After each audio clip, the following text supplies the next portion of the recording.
This is the beginning of session number 8 in the Overcoming Social Anxiety Step-by-Step series. I first earned my undergraduate degree in education and became a teacher, mainly because I wasn't self-conscious or afraid of children. Because I was teaching junior high school students in the beginning, I learned very quickly that I had to be in control. One of the ways I stayed in control of the class was by the use of slow talk. Now, I didn't call it that then, but nevertheless I was still doing it, because it worked. Whenever I wanted the attention of the class, I would get quiet, slow down, and then proceed to speak. That would invariably get their attention, and it also signaled to them that I was in control. I noticed that the teachers who yelled and argued with their students had classrooms that were undisciplined and unruly. The classes that were organized and where learning was going on had teachers who spoke to the students but did not yell or scream. So I learned quickly that I needed to be in control of myself before I could be in control of the class. Had I met my students' misbehavior by yelling at them or by constantly bickering at them to be good, they would have quickly realized I was out of control. And if I was out of control, then they were in control. Then all sorts of mayhem would have happened, and they wouldn't have learned a thing. Our anxiety works much the same way. We need to learn to be in control.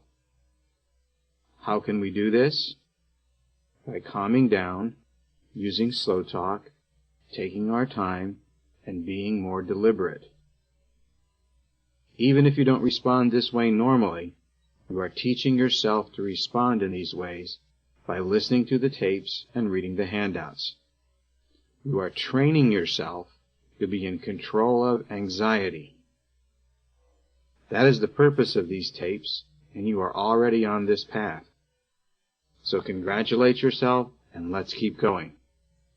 We want to feel more and more in control of our emotions all the time. At this point, many people get bogged down by all the handouts we have covered so far, and it may be time to organize them and put them into perspective. It is still important that you use slow talk every day, in the real world and in real-life situations, but also when you read your handouts out loud to yourself. Using slow talk will calm you down so that the therapeutic information can sink into your brain better. You should also be reading over the Ants handout narrative every day, even though we began it several weeks ago. We want to keep reading about those lying ants and how to deal with them until we can quote the whole handout almost verbatim from top to bottom. This is the handout we want you to read so much that you'll get sick of it. Because if you do get sick of it, it means that it has become automatic in your mind, and these rational new thoughts about yourself and your life will come popping up all day long. As to the other handouts, everyone has slightly different needs.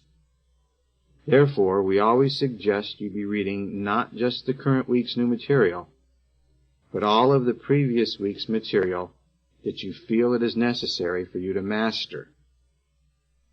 If there's something you can't believe, then make sure you keep reading that over until your beliefs begin to change. Select the handouts you feel your brain needs to most work on, and reinforce those. It is this repetition and reinforcement that makes all the difference. I'm actually hoping you're tired of hearing me say repetition and reinforcement, because if you are, that means you have an understanding of what it takes to overcome social anxiety. Last week, we introduced and read over the de-stressing strategies, the social anxiety automatic cycle, turning the tables on the ants part 1, and accepting myself the way I am. The statements in the de-stressing strategies are statements that we want to hit home. In the week you've had to go over them, hopefully you can say them now with more feeling, conviction, and emotion. Don't take life so seriously. This is not a life and death situation. All I can do is my best. Then forget about it. The way I feel today is not going to change the fate of the world in the next millennium. My worry is not going to make any situation better. It will only make it worse. I am who I am, and I'm human. We all make mistakes. No big deal. The world is not going to end over this, guaranteed. Lighten up and take it easy. The more you can feel these statements, the better. We are reaching the emotional brain, and we want these statements to carry positive emotion along with them. So the next time you start to worry about meeting someone or going to a party at work, say to yourself, so what? Who cares? This person is probably nervous about meeting me. It's no big deal. The world is not going to end if I burp. I need to lighten up and take it easy. And the next time you find your thoughts drifting out into anxiety and worry, reel them back in and call their bluff. Why should I worry about something like this? I'm tired of making a mountain out of a molehill. I'm human and we all make mistakes. I can only do my best. The social anxiety automatic cycle reminds us that we are always more aware of our internal feelings than other people are. I know that is just common sense, but think about what it has done to your life. I used to be constantly worried about what other people thought about me, from what I said to the way my hair was combed. I was sure they wouldn't like me for one reason or another, and I was so positive that they could see my fear and anxiety that I pressured and pressured myself to look calmer. Sometimes I did look calm, but inside my stomach was raw with fear. All the pressure I put on myself backfired and made my social anxiety worse. It would have helped me if I had just said, "Who cares what other people see? I can only be myself, and I can only do my best. That's good enough." Then by not adding this extra pressure, I wouldn't have been as nervous or as fearful. And remember our other rational statement. If someone doesn't like us because they can sense our anxiety, too bad for them. We don't want to know them anyway. It's their tough luck. The moral of the social anxiety automatic cycle is that we never appear as anxious to other people as we think we do. And who cares anyway? The less we care, the less anxious we become. It's another paradox, but it's very true. Then, we focused on turning the tables on the ants, part 1.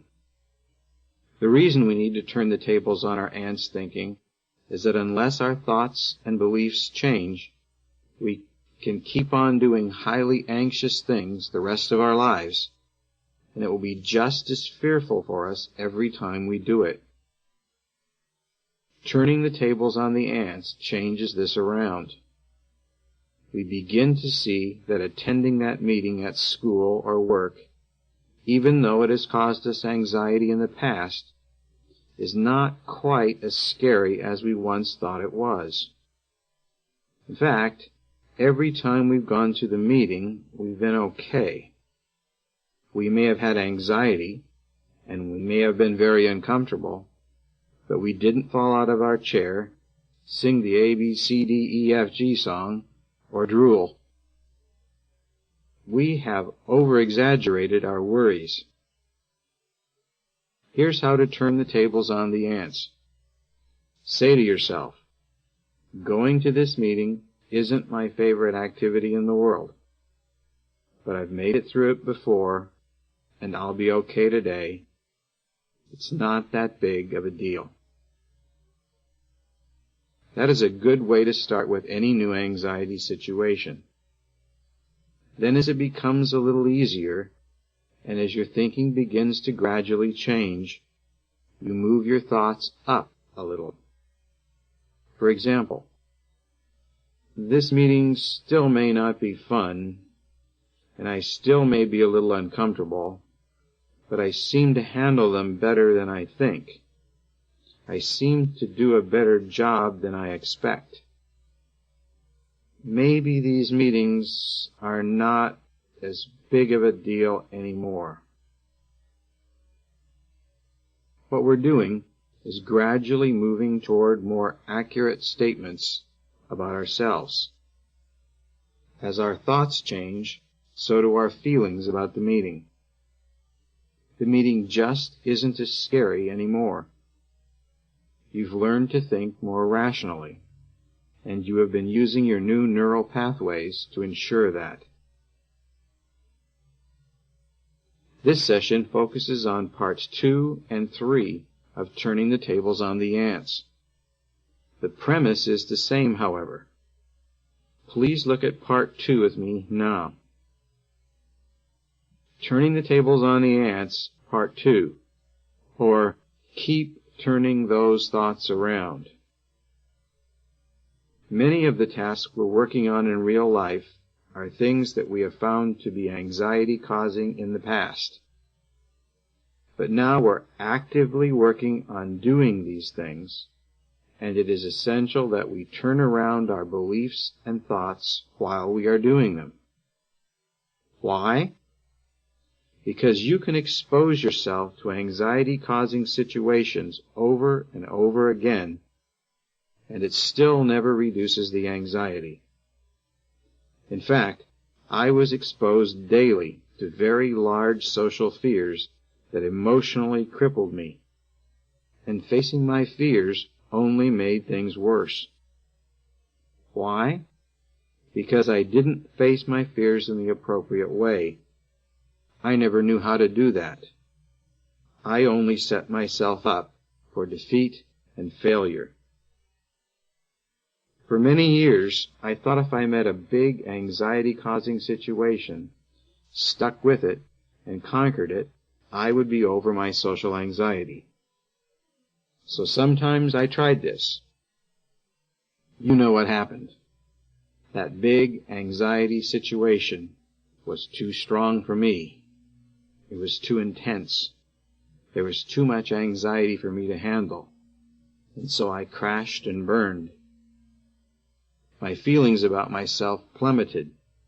I became depressed, and I was surer than ever that I would never get over this dreadful, traumatic social anxiety.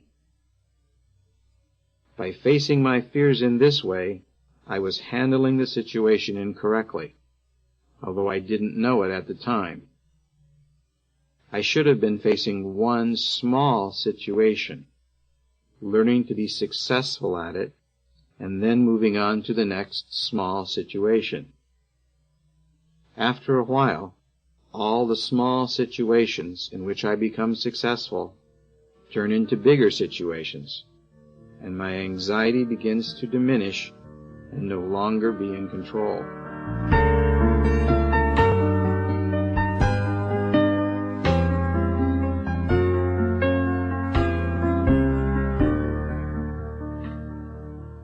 Many of us are exposed to anxiety-causing situations every day of our lives. It may be on the job, social occasions, college classes, or some other necessary responsibility, usually things we cannot avoid. But simply exposing ourselves to the fearful activity is not enough. Exposure by itself, done in the wrong way, means the anxiety never goes away, even if we perform that fearful activity every single day for 20 years. That explains why facing your fears or flooding yourself with fearful activities does not work for people who have social anxiety. We do need practice and exposure, and we do need to gradually work up to meeting our fears. But the biggest mistake we, and many times therapists, make is to force a person to meet their fears before they are ready. Everything we do in this series is leading toward overcoming social anxiety. Why haven't I suggested that you go out and make a speech in front of 100 people yet? Answer: because most of you